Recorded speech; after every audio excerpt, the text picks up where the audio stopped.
Okay, good morning, folks. Thanks for listening. I'm really excited today to have Rayme Rossello on the phone. She's out in Colorado, and Rayme owns Comida.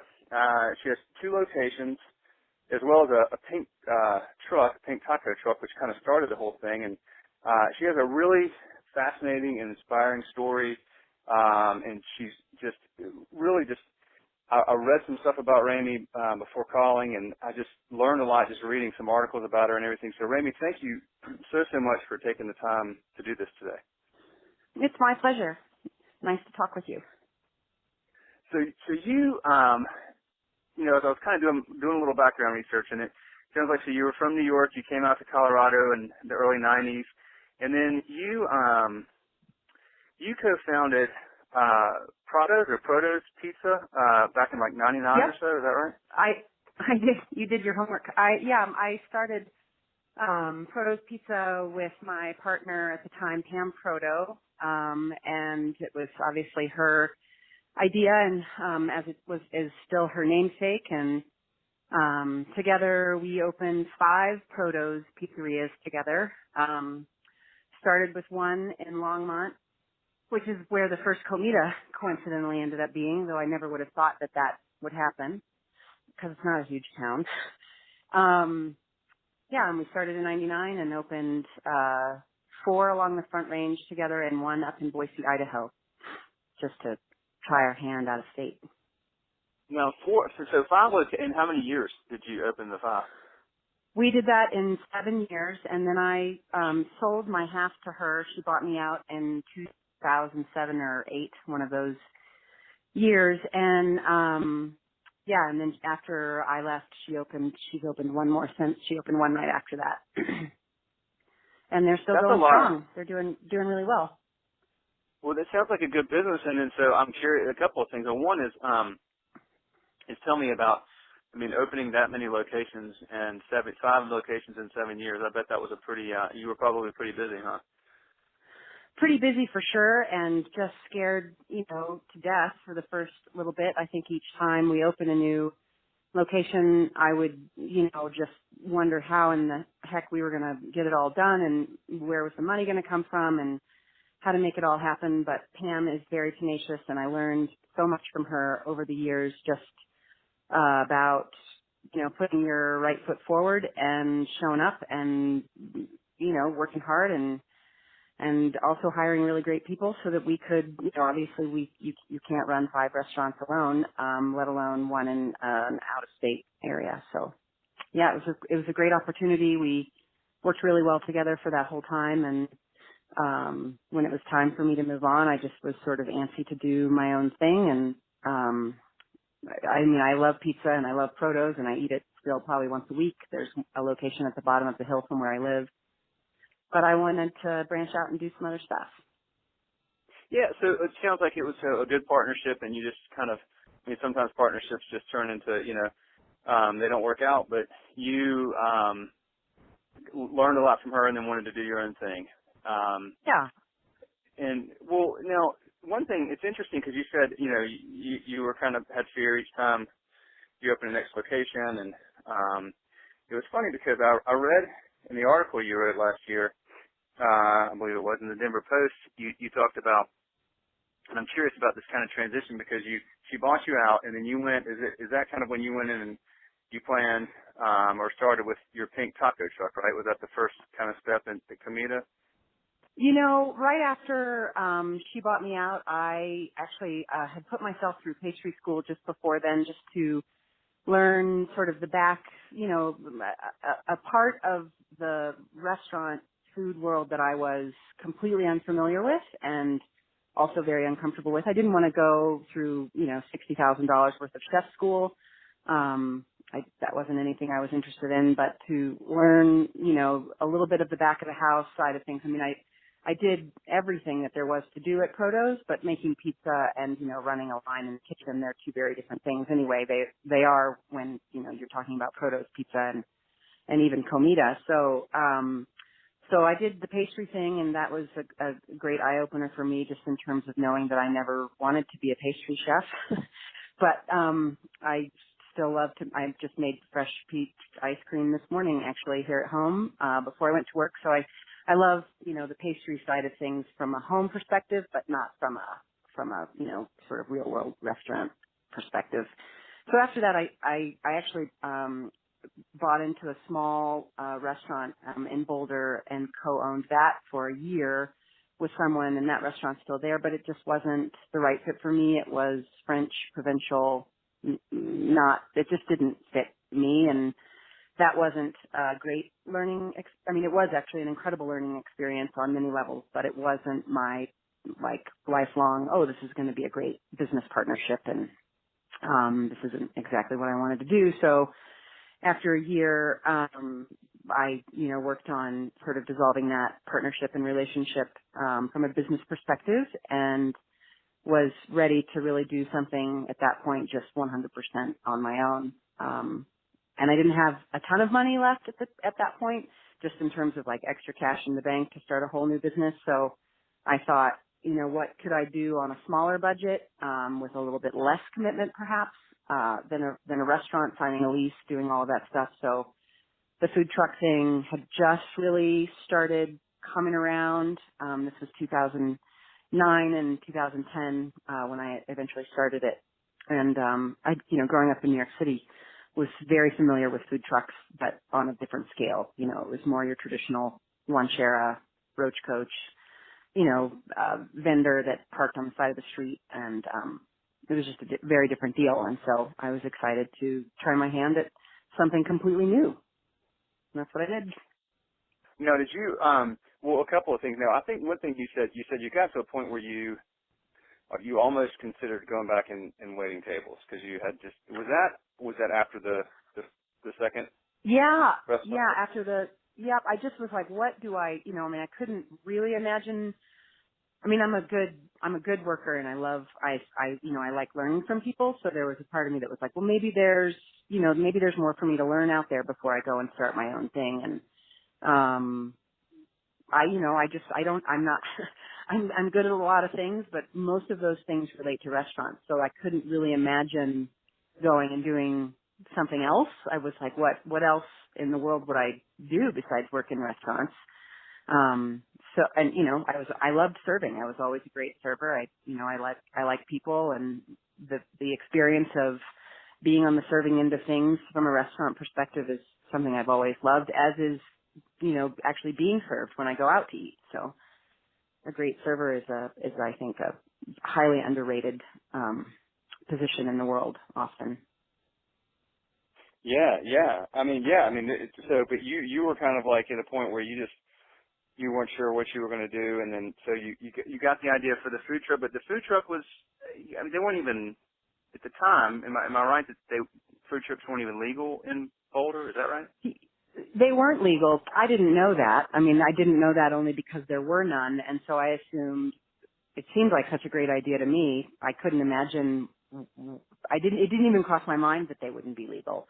And because I knew of somebody else who had tried to start one, but it ended up not going, and I didn't know why it had failed. And of course, soon into the process, after I put down $60,000 on a truck, in East Brunswick, New Jersey, and was having it built out and then going to have it, shipped out on a flatbed truck to get to me here in Boulder, Colorado, as I was going through that process and trying to get city, licenses, that's when I learned, after having spent all of that money, I don't always do things in the right order, that it was going to be really difficult to make it happen.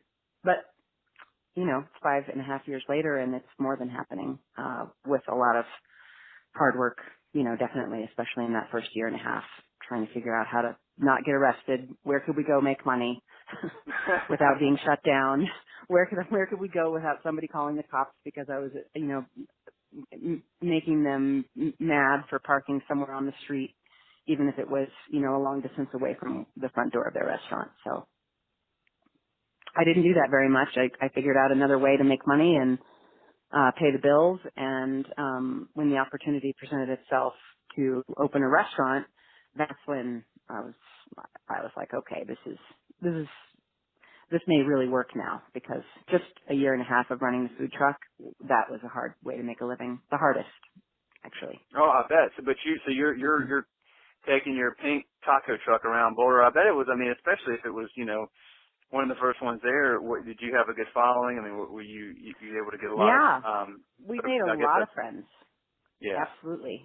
And Facebook was, obviously 5 or 6 or 7 or so years, old, but as far as a business, using it from a business platform and building my business on that, I mean, I would have been nowhere without that as a way to communicate with people as to how and where we were going to be once they found out about us. And they knew, I having been in the restaurant business in this town for a long time, people knew what I was doing and were excited about it. And I think once they tasted it and realized it might be worth driving out to a random industrial park to stand in the parking lot and, in line, sometimes in the snow, to get tacos, they kept coming back and they kept searching for us. But it was not nearly as glamorous as what happened on Chef, where they just, sort of seamlessly rolled across the country, stopping wherever they wanted, and, going to the grocery store and grabbing food and making it and then having a line. That's not reality. Yeah, I know. It's funny. I read your article and you were talking about the movie. I want to watch the movie, but I'm sure that it made it seem a lot easier than it is now. Yeah. One thing you said that I thought was I kind of want to go back to something you said earlier. You said that kind of with produce, each time you'd open a location, you would be worried about where's the money going to come from, and it's a daunting thing. And one thing you said is that you learned. Every time you've ever second guessed yourself, it's been done out of fear, and that you've learned that when you jump in with both feet and do something anyway, that doors tend to open for you. So talk a little bit about that, because that's a tough thing, I think, for a lot of people that are getting into any business, but particularly the restaurant business. There is a lot of fear. There is I think there's either complete just naivety or there's fear. If you know what you're getting into, it can be very fearful. I think some people jump in with, not really knowing and learn the hard way, but a lot of people may be reticent to even start because of fear. And this podcast, of course, is, a lot of people are listening are folks that, want to start a restaurant one day, or maybe they're, they're early goings or whatever. So talk about how you've learned to kind of, I don't know, embrace fear or manage the fear effectively and overcome it, because if it's something that, you're kind of wired with, I find that it's not an easy thing to overcome. Sure. I mean, I think fear is a natural part of life. And I think when it comes to restaurant stuff, it's easy to look on Eater or, any number of different blogs where they, talk about restaurant openings and closings within the last month, and you see how many, with very good intentions and even sometimes great ideas start, and then within a year they're closed. The fear for me often is about, the first couple of times with Protos. I mean, when we opened our doors at that first location, we had, I think, $2,000 in the bank account on the day that we opened, and there was no room for error. There was no room, like we had signed a lease for a long period of time, and there we were, two of us about to make a living from, one pizzeria and $2,000 in the bank, and, all of a sudden the first payroll comes around and there's payroll taxes, and where does all of that money come from? And I think we were very lucky. We also had, often people have the best intentions and the worst ideas. And I think it's really, I was actually thinking about a concept last night where, people open small little sort of street side cafes, but they have 6 tables and a small menu, and they think, I can do this, I can make this work. And that's a lot like opening a food truck in a lot of ways. You're thinking to yourself, it's a small commitment, but the bottom line is, unless you show up every single day and make it work and make the food delicious and serve it in a way that makes people want to come back, they're not going to. And if you have such a small, you only have 6 tables, or you just have a food truck and a 2-hour window of time during the day to feed people, if you screw that up, you can't, like, what do you do? So, there are so many, I mean, Mm. like in the last, 15, 16 years of restaurant ownership, of days where, and with the food truck where with the restaurants, maybe you do $400 in sales, with produce at the very beginning, and you're like, how, boy, that's not enough. And with the food truck, there were times when we would spend, 3 hours prepping in the morning. We'd go out, it would be a bomb, and we'd sell $70. And me and two other people on the truck, and $70 doesn't even pay for gas, let Yeah. alone all of the other things. So I think the fear is real, and how to manage it, and also manage all of the moving parts that make up service in the service industry in regards to restaurants. It's a lot, and a lot of people have no idea. They don't know what they're doing. Like you said, a lot of times it's naivete. They think, oh my God, I can go in and it looks really fun. I love walking into the restaurant and always seeing her. She makes it look, or he makes it look like such a fun business. But the bottom line is, in the middle of the night when you wake up at 2:30 in the morning, and you bolt up out of bed because you think to yourself, holy crap, it's, payroll taxes, or it's Wednesday tomorrow, and there's not enough money in the bank account. And so that happens sometimes to people, sometimes more often than not, and that's when it doesn't work. And so I think having a great idea is obviously, the first big thing, and then executing it well with great people who have your back is another huge piece to it. Good people I don't know that good people are hard to find, but I think that good people like great management, and Mm. often people either micromanage or they're completely hands off, and then, the lunatics are, running the asylum, so to speak. And that's, neither of those is a great way to manage or lead. I don't know that I do it very well, on a day-to-day basis, but I think I must do a decent enough job, because I really have incredible people working with me. So Yeah, that's a tough balance, I imagine, to find. It probably just takes experience, I guess, right? Figuring out that right, because it is. It's you can't have one extreme or the other. So have you changed your style over the years? Have you kind of evolved the way you manage people and learned from that, or? you bet, absolutely. I mean, I've been in, I've had experiences with people that are total hotheads, and it's clear to me that that's no way to manage or lead. Nobody likes it when people blow up at them. Leading by sort of instilling fear in people is a great way to make people, not want to stick around. And then the opposite side of that, of just being completely dispassionate and, not available for people, not listening, not watching either, just even from the extreme end of market trends to just the minutia of what's actually happening in the dish pit today. It's a broad spectrum of stuff to pay attention to, and there's only 24 hours in a day, and some of those you have to sleep and also have a life, which is, I think, one of the key things for me, and always has been. I'm not an hour counter. I don't talk to people about how much I work. I don't calculate that stuff in my head unless it's been too long since I've had a day off. But in general, I feel like as a good manager, owner, I have to have time to myself. It's how I regroup and then show up ready to, be in charge again, be the boss. Nobody wants a boss that's just downtrodden and tired and like a martyr. It's a bummer to me. I wouldn't want a boss like that. So, I also, really want my, anybody on my management team to do the same. Like, one of the questions that I ask people when I hire them, especially when they're going to be in leadership positions, is what do you like to do when you're not at work?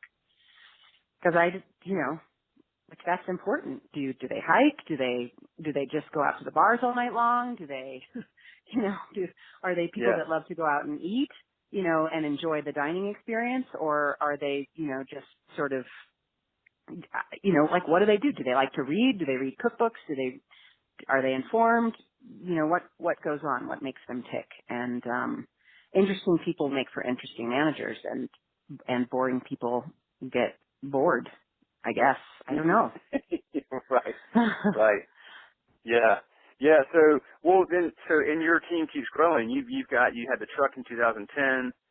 You Yep. opened location 1 in 12, and then the second in 2013. So kind of almost back to back. That's probably a Yeah, pretty rigorous process.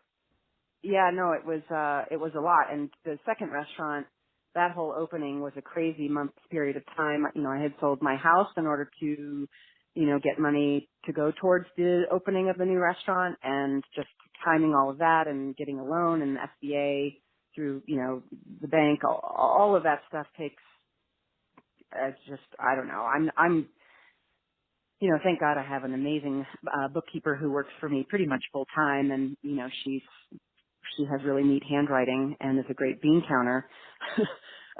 Because those are the little things that sometimes my time is better spent doing other things. And at the same time as opening Denver, I also was in the process of moving, and then that same, like, 2 weeks later, the big floods in Boulder happened, and I live in Boulder, and there was just, life goes on. I grew up, wanting to be an actress and, wanting to be in the theater, and that there was always that saying, the show must go on, and that same thing happens in my industry now. It's just, you still open your doors. You still show up and make food and serve it, hopefully, to Absolutely. someone. Absolutely. Yeah. Yeah. You gonna keep expanding? Yeah, I just actually yesterday brought home a Sprinter cargo van, growing the indoor catering piece to my business, which is really exciting. And I'm also about a week away, maybe not even that much, from signing a lease on a third location, in Denver, just outside of Denver, actually, which, since I haven't signed the lease, I won't say exactly what it is, but it's going to happen, and I'm really excited about it. So that's another incredible opportunity. It'll be the third Comida Cantina, and I'm proud of the brand. I'm proud of the food. It's all made from scratch, and it's not brain surgery. It just takes showing up and doing, and so I'm excited to do it again. I think it'll be great. You said, well, congratulations on that, by the way. And I'm going to let you go in a second here. But one thing I've heard that's been consistent throughout our conversation, which I think is so important that I would imagine you would underscore, is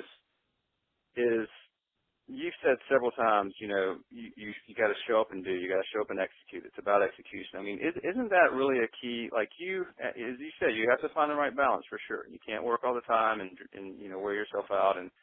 But isn't so much of this business just a consistent, just taking, one step ahead of the next, day after day, just showing up and being there and knowing what's going on and just trying to, every day to maybe improve a little bit or just get things right every day. And you can't just own restaurants and check out and think you can have people that, are going to run them for you. And you really just have to it's just a daily execution business, isn't it?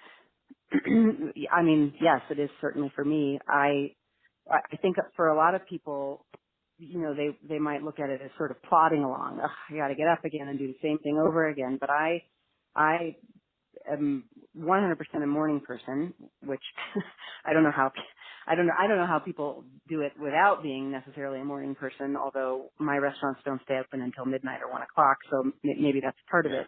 But I'm excited every day that I wake up, and there are new challenges, and sometimes they hit you in the face like a ton of bricks.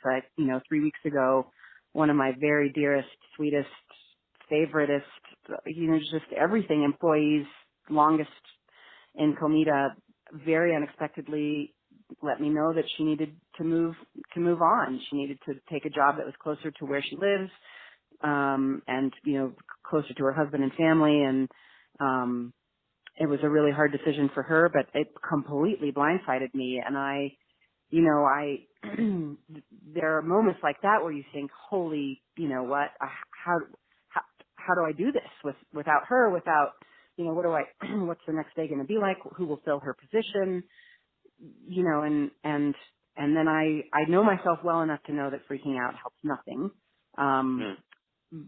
So if I'm going to freak out, I do it by myself in my car. which I did. And then, then after a good night's sleep and, like a bunch of just, writing stuff down, different ideas, I woke up in the morning with a clear head and some ideas, had a good conversation with her and was like, okay. And then within hours, this amazing person who I've worked with in a different sense, she's done all my graphic stuff for the last 15 years, even since Protos, she stepped up and was like, I'm really interested in talking to you about that position. And I couldn't be luckier to have her. And I think, you just when you think it's all like you can't figure it out, it's impossible, it's too hard, and if it was easy, everybody would do it. That's one of my favorite things to say because it's true. It's just not easy. But there was the solution, and I think so many people sit and spin in the problem and they show up and they talk about the problem. And I had a really great boss at one point, my favorite boss ever, really the only boss I ever had, who said, Rayme, if you if you show up to work, I was the GM of one of his restaurants at the time, and he said, if you show up to work consistently and you're thinking to yourself, I can't stand that person, like why are they doing that? And why, he's like, the only person you have to blame is yourself. Like you're in charge. This is your world. It's your reality. Yeah. And you can either make it great or it can just suck and you can plod through it every day. And that's not how I want to live or run restaurants. So. That's awesome. That's really good advice, Rayme. Well, listen, so I really appreciate you taking the time to do this, and congratulations on just a really cool business that you've built, and, the growth is great, so, can't wait to hear about the new location, and just thank you for doing this, because I know anybody listening to this is going to get a lot of really good advice, and that's what we're doing this for, is to just, hear from folks like you that have, it isn't easy, but it's if you love the business and you stay with it and you believe in yourself and you kind of can get past your fear, you can do it just like you have. So that's thanks really very much. Inspiring. Yeah, right on. absolutely. When I have to just say this because I was doing it this morning, working on the schedule. There are many tools in the business that make what I do easier, and yours is one of them. So thanks for that. I appreciate you saying that. That wasn't necessary. Thank you. That was I know, really but nice it's of the you. truth. It's the truth. Absolutely. Well, thanks a lot. Cool, Well, Rayme. I Well, appreciate it. It's nice to talk to you. it was great to talk to you too. And then next time you're heading out to Charlotte, let me know. I'd love to see you. I will absolutely. Take care. Okay, Thanks. take care. Bye. Bye bye.